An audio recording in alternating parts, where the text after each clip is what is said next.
Bismillahir Rahmanir Rahim. Alhamdulillah. Wassalatu wassalamu ala rasulillahi sallallahu alayhi wasallam. Baganda baffe mwenna, assalamu alaikum wa rahmatullahi wa barakatuh. Tubalamusiza n'ekiramuso kya Allah w'ekitiibwa, ate nga tusaba Allah atuwe obulamu obulungi, atuwe n'okusaasira n'okubeera nga atusobozesa okutuuka mu mwezi ogwa Ramadan. Okujjukiza kwaffe okw'olwaleero tugenda kubeera nga twejjukanya oba tweteekateeka butya bwe tuyinza okutuuka mwezi gwa Ramadan, nga ye isti'idadi Ramadan, kwe kweteekateeka okwaniriza omwezi ogw'ekitiibwa ogwa Ramadan. Allah jalla wa ala bwe yatuma Muhammad sallallahu alayhi wa sallama nga ye nabbi waffe akhir al-anbiya wa imamul mursalin, ffenna kye tukakasa obulungi nti ye nabbi eyasembayo, bukyasembayo oba bukya Allah amujjulula, tetunnafunayo nabbi mulala ayina biwandiiko bifaanana bibye oba nabyewunyo ebya nabbi sallallahu alayhi wa sallama. Allah yamugamba nti inna diina inda Allahi al-Islam, ti mazima eddiini gye tukakasa eri maaso ga Allah jalla wa ala etambula mu mulembe guno paka lwe gunaggwako ye ddiini yaffe ey'Obusiraamu. Naye eddiini y'Obusiraamu Allah yagiteekateeka n'agiteekako buli kimu nga kiina obudde bwakyo era nga bukiina n'ekiseera kyakyo mwe kikolebwa. Ala ne shahar Ramadan Allah yagiteekateeka eri Muhammad sallallahu alayhi wa sallama, tiyamugamba nti enkya kusiiba, wabula yamuteekateeka mu mwezi ogwa Sha'ban, n'amugamba nti guno omwezi gwa kubeera nga kuteekateekebwa mu kusiiba era nkulaaliseeko okusiiba mu mwezi ogw'omunaana ogwa Sha'ban gwe tulimu olwaleero, gwe twakatambulako ennaku eziwera, naye nga ku Ramadan weeri tekyasussa nnaku 2 nga tetuli nayo mu bulambalamba, insha Allah abanaabeera abalamu. Naye mu kuguteekateeka nabbi sallallahu alayhi wa sallama guno gwennyini omwezi ogwa Sha'ban, hadisi zigamba nti nabbi sallallahu alayhi wa sallama yagusiibamu ennaku ezisinga obungi. Abalala bagamba nti yagusiiba gwonna n'agumalako. Abamanyi bonna bakkiriza nti yasiiba, bayawukana mu kugumalako na kusiiba nnaku nnyingi. Ekyo si kye twetaaga, naye tumanye nti omwezi gwa Sha'ban nabbi sallallahu alayhi wa sallama yagusiiba, ennaku ze yasiiba oba okugumalako. Ffe tuyinza obutakola nkola ya nabbi sallallahu alayhi wa sallama mu neeteekateeka efaanana bw'etyo, naye ffe tulina okweteekateeka mu bino wammanga. Kweteekateeka okusooka attakuwa Allah, omuntu okubeera nga alongoosa aleka ebyo Allah jalla wa ala byagaana. Tetugamba nti mu Ramadan mwokka mwabigaana, wabula mu myezi gyonna buli omu atunuulire okuva ku Ramadan eyayita okutuuka ku y'olwaleero, biki by'okoze nga ddala Allah by'ayagala era mu butuufu bwabyo. Bw'oba ng'olinamu by'obadde okola nga si byebyo, kati ke kaseera okubeera nga otereeza. Kye tugamba nti attakuwa Allah ye muntu okubeera nga asembera mu kulongoosa okutya Allah jalla waala. Tunuulire eswala, salawatul hamsa. Mu Ramadan abantu basaala eswala subhi, dhuhuri, asiri, magharibi n'isha nga bazisaala mu jamaa. Naye kati tunuulira, duli wali osaala mu jamaa Ramadan eri eyaggwa, olwaleero kyasitamarra ogenza okgenda mu maaso ne jamaa eyo paka Ramadan eno bwekutuuseeko oba bwegenda okutuukako. Bwe kibeera nga si bwe kityo, ekyo ky'oba osooka okulongoosa olabe embeerayo, kubanga Ramadan takarrubu min Allah, etusembeza nnyo okubeera nga tuli okumpi ne Allah jalla waala. Naye mu kubeera okumpi ne Allah, omuntu asooka alongoosa eswala ye. Okusaalako kubadde kutya? Mulimu mu mwaka mu lunaku ng'omuntu asaalamu subhi ne isha, kubanga eswala ezo zanguwa, abantu baba oluusi bava waka ku subhi n'asaala. Ku isha aba agenda kwebaka n'asaala isha. Naye nga nabbi sallallahu alayhi wa sallama abantu b'ekibiina kye balaalikirwako eswala 5 fi yawmi wa layla, ze tumaze okumenya: ye subhi, ye dhuhuri, ye asiri, ye magharibi, wewali na isha. Kati mu Ramadan ne twongerako at-tarawih. Naye mu byonna tulina kusooka kunyweza as-salawatul mafruḍa, eswala ezatukakatako okubeera nga tuzisaala mu budde bwazo. Naye kati mu Ramadan ku isti'idad, kirungi nnyo omuntu okutunuulira abadde asaala atya era abadde yeeyisa atya nga Ramadan eri yaggwako neeno bwegenda okumutuukako bw'atyo bw'abadde afaanana oba abadde akyusizaamu okusobola okubeera nga alongoosa. Nabbi sallallahu alaihi wasallama yatulagira okubeera nga tubeera abantu abalamu. Yagamba tubeere balamu mu mubiri gwaffe, n'agamba tadaawi bighayri mashruuta, titwejjanjabe olw'ejjanjabo olutalina condition. Olwaleero mu Busiraamu tugenda kutandika kusiiba. Abasiraamu abamu tuli balwadde, abamu tulina eddagala eretumira emisana, abamu akawungeezi, naye ng'oluusi eddagala teritugaana kusiiba. Kati kyekiseera ogenda olabe omutalamu oba dokita wo omugwambe bwemmira eddagala, wasigaddeyo ennaku ntono, naye dokita mbadde emmira eddagala lyange bwenti ne bwenti ne bwenti, naye mu Ramadhan nsobola okulimira mu kiseera kino ne kino, n'agamba tandika gezaako wano tukyuse kino osobole okubeera nga otuuka mu Ramadhan. Bw'aba akuluulinza otuntu ojja kusiiba omanye ekyokukola, naye tuleme kwetta oluusi olubagamba nti haji yasiibye olwaleero naye bw'agenza okusaala dhuhuri tavuddeeyo, oba yasiibye olwaleero bamututte ng'embeera si nnungi. Ebyo byonna kye tuyita okweteekateeka osobole okulaba omusawo alabe kino alabe kiri, akunnyonnyole nti kino tekisoboka oba kino kijja kubeera kirungi. Ekyokubiri, okuwasa mu Busiraamu. Abantu abasinga obungi Ramadhan bwetuuka ng'akugamba imaamu nga bw'omanyi mbadde n'omuntu wange era ng'era bwe wamanya, naye kati mbadde ngamba abeere eka then tusiibe, oba nze anfumbira akawungeezi nga bw'addayo bwe tunaamalaawo mu Ramadhan nadda. Ekyo tekiriiyo, tewaliiwo Busiraamu bakugamba kuwummuza oba kuba break nga bwe mugiyita, tinamuwaddemu break. Tewali break mu Ramadhan mu Busiraamu. Nabbi yatugamba tuwase, Allah yatugamba tuwase. Mu kuwasa mulimu bino wammanga, mulimu omuntu okubeera nga akakkanya amaaso ge, mulimu okubeera nga abeera bulungi, kubanga Nabbi yatugamba nti abakyala baffe bimuli byaffe waka. Naye abantu abasinga obungi okuwasa mwakufuula kyakuzanyisa. Olwaleero ku population ya Uganda, ratio gye tulina mu Uganda eragira abakyala 4 ku musajja omu. Kitegeeza Allah kye yagamba nti tuwase omu, 2 oba 3 oba 4 abalemereddwa awase omu. Ye kati aya ya Allah jalla wa ala gye tuliko wano mu Uganda nti population gye baakamala okubala etugamba nti tuwe omusajja omu alina okubeera n'abakyala 4 ku bungi bw'abakyala abali mu Uganda. Kakati bwe tubanga abakyala bangi mu ggwanga, lwaki gwe omuwala mwannyinaze ali eyo omuvubuka akugamba nti kakuwummuzemu mu Ramadhan anaakuza oluvannyuma nga Ramadhan eweddeko? Kubangi abali mu ggwanga. Mugambe musobole okubeera nga mugenda mu bakadde, osobole okubeera nga mutereeza embeera y'okubeera nga mubeera mu bufumbo, kubanga Nabbi sallallahu alaihi wasallama yatulagira baki be tulina okuwasa era baki be tulina okubeera nabo. Naye mu bufumbo omuwala alina kuweebwayo abakadde be oba abantu bonna bamulinako obuvunaanyizibwa. Naye ennaku zino abantu buli omu basisinkana we basisinkanye ne bagenda gye bagenze. Kimuva mulaba nga Ramadhan bwetuuka oli agamba nti agira ddayo, Ramadhan yaffe emala okuggwa, naye nga byaddayo n'ebiri bye baddemu byonna bifaanagana kubanga babadde mu bukyamu, era ne bwanadda era ajja kudda nga bali mu bukyamu.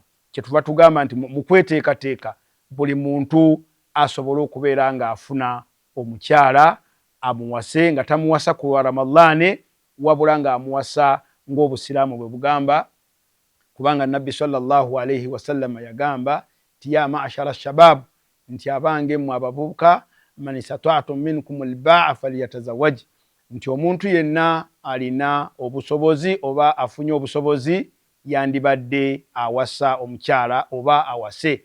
Naye abasinga obungi obusobozi bwe mulina ate mulina bwakwonoona bwonoonyi. Ensonga ey'okubiri y'eyokubeera nti abantu Abasiraamu mwerekereze okukola amazambi agatta Obusiraamu bwaffe.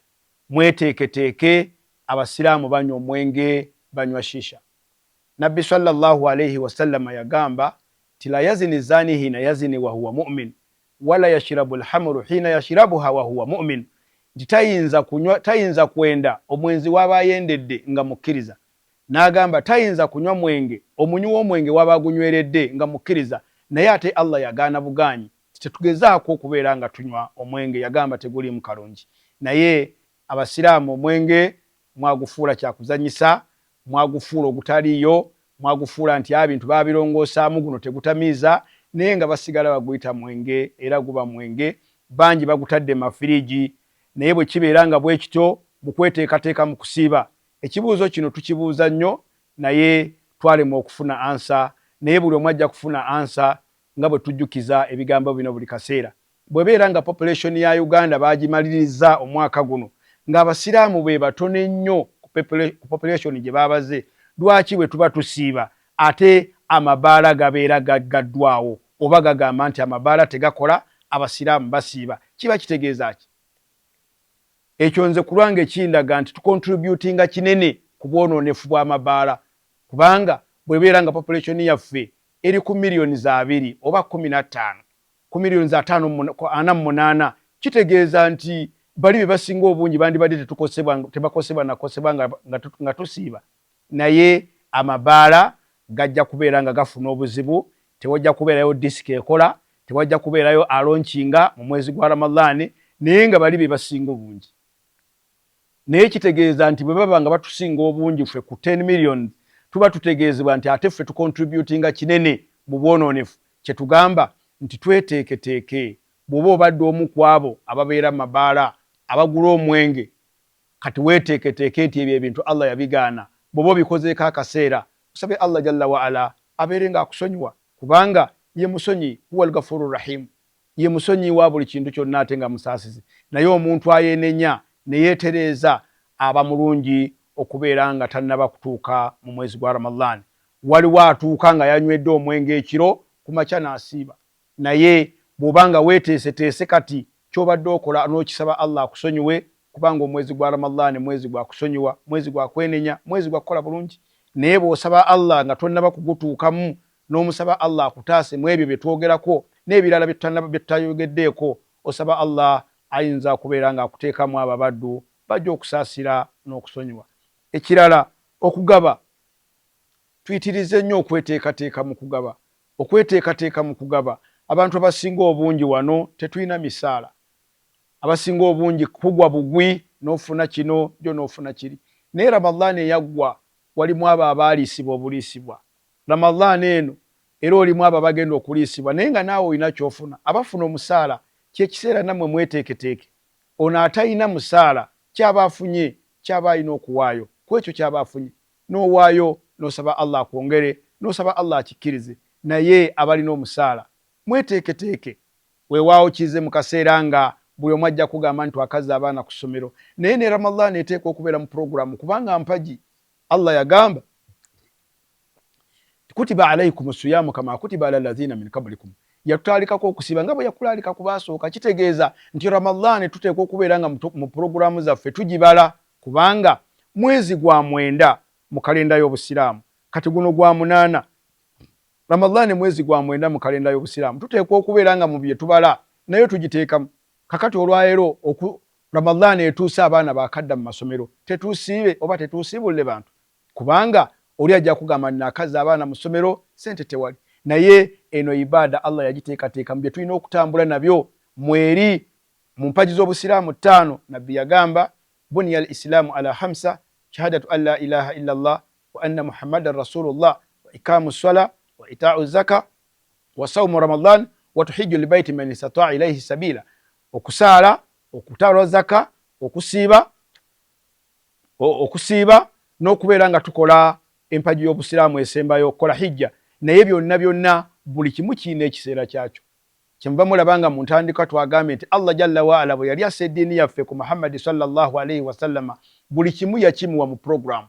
Toyinza kusiiba Ramadhan mu Rajab mwezi mulala, ne Shawwal mwezi mulala, ne Sha'ban mwezi mulala, ne Zulqaada mwezi mulala. Buli omu ateekwa okumanya emyezi egyo nga bwe gitambula, olabe Obusiraamu bwo. Naye tuli ku kigambo ky'okuwaayo. Okuwaayo, Allah jalla wa ala yatugamba nti omuntu bw'awaayo mu Ramadhan yamukubisizaamu, kubanga yagamba nti asawmu li wa ana ajizi bihi, okusiiba kwange era nze nkusasula. Naye mu kuwaayo okwo tuteeketeeke bannaffe tubagabirire, tubasiibulule. Abantu abafuna emisaala, funayo kantu kosobola okutegeka, omanye nti Ramadhan insha Allah, Allah abaana bawadde obulamu, ffenna tusaba abutuwe. ejja kubeerawo nga 29 oba nga 1 March 28 oba nga 1 March kubanga guno omwezi gwa 28 ejja kubeerawo nga 28 February oba nga 1 March biiznillahi taala. Naye osiibye otya, otegese otya kukuyambako, otegese otya gwe wennyini okubeera ng'olimu abo bagenda okuganyulwa mu Ramadhan. Kati wetugambira nti abalina omusaala baba bakuwadde omusaala gw'omwezi guno, temako ogambe nti gino emitwalo 67 insha Allah gye gigenda okutandika Ramadhan n'okusibulula bannange n'abantu bawaka.